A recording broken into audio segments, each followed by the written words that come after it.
I'm going to show you how to catch long floats after the fact. Sometimes we realize after the row that we've knit that the float is a little bit too long and will catch on things. So I've knit up to the place where I want to catch the float, and I'm going to slip the stitch knitwise and then go underneath the floats in the back to pick up a stitch. Then I'm going to pass that slipped stitch over.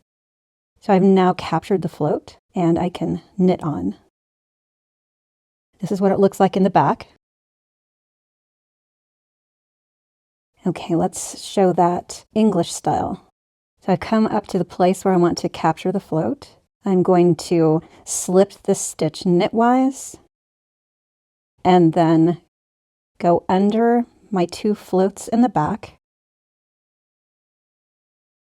and bring up a loop onto my needle. Then I'm going to pass that slipped stitch over. And now I can just keep knitting.